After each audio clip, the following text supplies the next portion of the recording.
Notice I'm clenching my hands really tightly together. Why is that? Because I'm worried that you're going to blow information that we're not allowed to give out. Oh, okay. My hands are like white knuckle. See, I'm open. I want to give information away. Stay tuned for the newest rackets coming in 2026. The year is 2025, which means next year it is 2026. Thank you for clearing that up. And as always, every racket brand is bringing out new rackets. Yes, and it's a big year. There are some big new rackets coming out. It's always a big year, Joe. Yeah, but this is a big year. Keeps us in business. Yeah, 2026 is a big one. Very big year. Yes.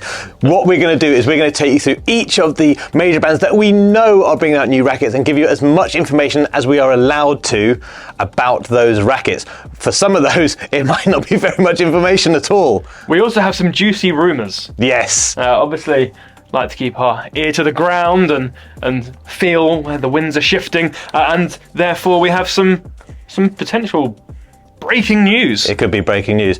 I would say that actually maybe finger on the neck cord would be better than ear to the ground, giving a tennis theme to the... That would have been good. Yeah. We'll do that next year. Do that next year. So, let's get into the brands and tell you what's coming in 2026. Now, when brands bring out new rackets, Joe, we get a lot of comments that it's just a colour update, it's all just a commercial thing, they haven't actually improved the frames, and...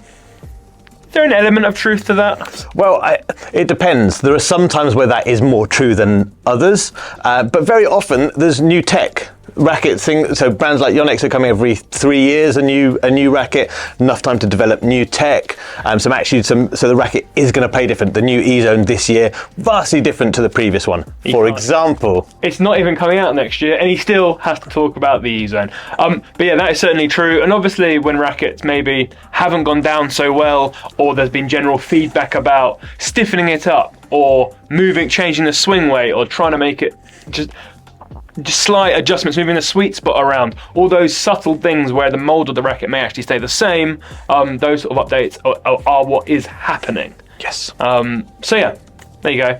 But more fun to just pretend they're all brand new rackets that we all want to use.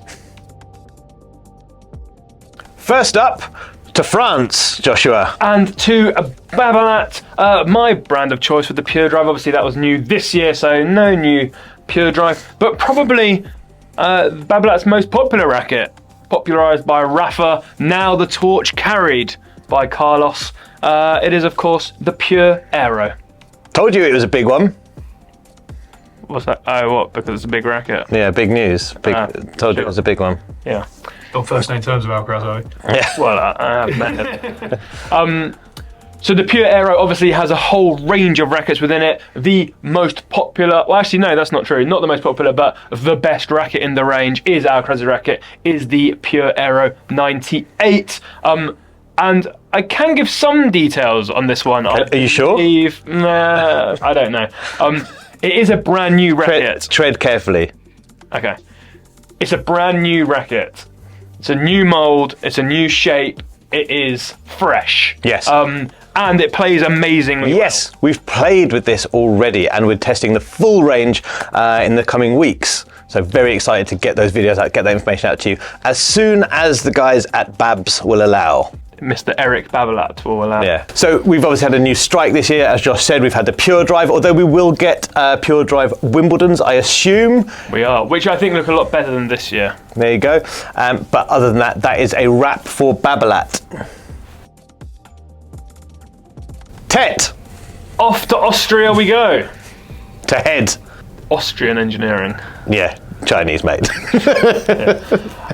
Head love a racket release. They love it. They love to turn over their frames. And as we said at the start, some brands like to just sort of do a quick paint job, subtle update, re-release it. And you could maybe argue over the years that Head have fallen into this trap. However, the new Head Speed 2026, which is coming on the back of the Speed Legend update that we've had only months ago. High bore, boron fibres in the throat, stiffening up that speed slightly. Mm-hmm. And what a great racket it now is. Yes, the highball has made a big difference in the Legend. Quite a different feel. I really enjoyed it. I think it's an upgrade. You'd assume that exactly the same tech, if not exactly the same racket, but exactly the same tech is going into the new Speed, and it'll play very, very similar in the way the Legend has done. I can confirm that is in fact the case. There you go. Can you actually confirm that, or do I need to redact that as well? Okay. Well, maybe we can or can't. As well as the Speed, Head have got a new. Boom! You've got this. You got this. Boom! And we've seen them slightly later. We have seen them. We have seen them. They're jazzy. The Coco Goff one is Jazzy. very nice. Yeah. Obviously, Head's power racket, and as I sort of alluded to earlier, I think probably the weakest in their range, the one that doesn't quite fit the player profile as it should. So maybe the new one will. Well, they've got about 6 different versions of it, so maybe one will land. Yeah, maybe. As well as the Speed and Boom, there is a new racket. I'm not going to say the name because that probably is not allowed. But it is the nicest pickup I've ever experienced. It is a nice pickup. Yes, you're right. I remember now. So it's designed for. It's a performance racket. Don't get me wrong. Price point slightly down, but it's designed for lower level players, as in not counting above, like club standard players who are good, but want something that picks up really nicely. Very manoeuvrable. Yeah, and super duper manoeuvrable. We haven't actually used it yet, but when we do, I think it will actually review quite well. Yes, I also think it's the best looking head racket available. Yes, it did look pretty good. That is true. So there you go. There is a third new head release coming early next year. And if we look to the latter part of the year from Head, we are thinking maybe Extreme, maybe Prestige. Although I was told the Prestige is not changing in 2026, but I just find that very difficult to believe from Head. So we'll see. Does anyone new buy and play with the Prestige? I say new into the game, new-ish. Ever get it? It's surely it's just sort of, it's just to me now it's just generational. Someone will take every other one every 3 years they'll take a new one, but they've been playing with the Prestige, for 10, 15 years. Yeah, that's a good point. They obviously the gravity. How could we possibly not mention the gravity in any video? But that, in a sense, the gravity becoming the sort of control racket and head. Prestige, yeah, the modern control, the modern Prestige. Maybe the Prestige is just being backburnered slightly. Sorry, old people. Backburnered. So there you go. That's Head. Off we go to Japan and to Yonex to see what they've got brewing in 2026. Obviously, I'm standing next to Yonex fanboy. The E-Zone, however, has been changed. Minilon is in and out. And therefore, the racket that is probably next to change would be the V-Core. That would make the most sense. And that's as much as we can say. But I will tell you...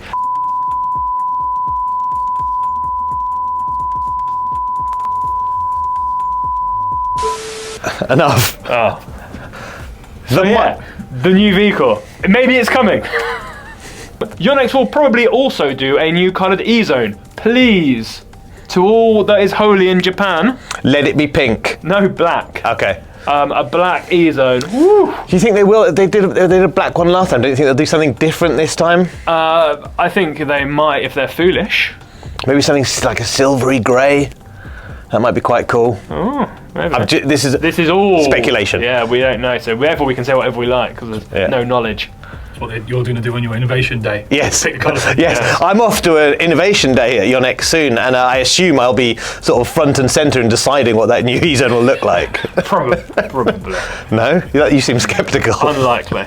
But yeah, there were... so the other big rumour from Yonex. This is rumour. And we definitely shouldn't know this. No. There is undercurrents of a fourth Yonex racket. Whisperings. Very subtle whisperings from no one that has any knowledge or power, I've got to say. But I'm told apparently it's like an April springtime new line, new silo. That's what. I mean, it seems crazy. But So if we were going to speculate, we've got power with the E-Zone, we've got sort of spin all-roundery with the vehicle. We've got precision control with the Percept. What's missing? yeah, not much. I would hazard a guess that it's actually going to be something that probably will be really popular, but we might not be interested in so much, will be something like a Clash. With minimal. Something that's, They could go for like a comfort. Yeah, minimal on heavy, very comfortable. That would be my guess, but this is Could just... be a whole video, like what gaps do the brands have in their range, like which is their weak. It could be. It's like head need a power racket, right? Smash your comments in the comments. That's what they say, isn't it? Put a comment in if you think you know what a brand is missing, and maybe we can pass it on at various innovation days that we go to, because we wield about no power. So yeah, that's Yonex. Hold on to your hats. Wilson have got a bunch of rackets coming. Yes, Wilson obviously probably one of the premier tennis brands, a lot of heritage going on, and this year we obviously recently had the Ultra. Earlier in the year we had the Clash. Would you describe Wilson as a heritage brand? I would, for sure. I think it's probably the most recognisable of the tennis brands. Yes. Okay. So we have got some exciting news coming from Wilson. One of the best rackets, most famous rackets in their range is coming afresh in 26. Well, I think it's fair to say, Jay, that both their flagship rackets, their two most popular rackets, the Pro stuff and the Blade. You notice I'm clenching my hands really tightly together. Why is that? Because I'm worried that you're going to blow information that we're not allowed to give out. Oh, okay. Josh is doing chef hands though. Yeah, and my hands are like white knuckle. I'm open. I want to give information away. Yes. So there is a Pro Staff, and I think I can say that it's not desert bronze. It's probably more of a traditional Pro Staff colour. Yeah. The Blade equally is a traditional Blade colour, and there is an exciting new racket joining the Blade range, which I don't think I can talk about, but it is adding to it, much like the Ultra 99 Pro added into the Ultra range. Yes, so new Blade, new Pro Staff. Doesn't really get much more of a big one than that for Wilson. But you may have been expecting those two. There are some others. There are. We have the Burn making a comeback in hot pink. Can't wait for that. Are you allowed to say that? Oh, I don't know, probably not. No. Okay. It's only the Burn. There is obviously limited edition rackets. We've got Roland Garros. There is new limited edition Clash coming in new colours in January, which I think it looks pretty cool. And there is... this is not confirmed, this is complete conjecture from me, but I believe there will be either a new Shift towards the second half of the year, or my more popular opinion is Shift will go. I think that... But Greg Rosetsky's using it. I think that... And Andy Roddick. Silo, that franchise is dead in the water. Much like the strike for Babolat, I think that may also go, and we may get fresh... new words, new names, and new moulds. Hot take / clickbait. Too late, it's in the middle of the video. I was fully expecting there to be a new Shift because it feels like it's been ages since the old one. So, I don't think they're getting rid of the Shift. I think Greg Rosetsky is too big a name for that to let that die, I think. Maybe. So yeah, there you have it. The rest of the range, obviously Ultra staying in, Clash staying in, there's obviously this new limited edition colour coming, and that's all their rackets. There you go. Oh, and of course the RF staying in. No news on that at all, whether there'll be a RF02. Very secretive, Roger, isn't he? Very secretive. No sort of chat about that in the Wilson offices that I frequent. So it's safe to say there's an exciting amount of rackets early on next year as well. Lots of these are sort of all between January and April. Big uns. Big uns indeed. And lots of similar ones. This year we obviously had the battle of the power rackets, E-Zone versus Pure Drive. This year, obviously, I think the big battle is probably going to be Aero and V-Core and Blade and Speed sort of going head-to-head in their respective player categories. Very exciting. Very exciting. Big rackets. We're all really excited to try them. We can't wait to get videos out to you reviewing them all as soon as we are allowed. And not a second sooner. And not a second sooner. As always, don't forget to like, follow, share and subscribe so you never miss a thing from Josh, Ben and me at PH Tennis. Here's Joe.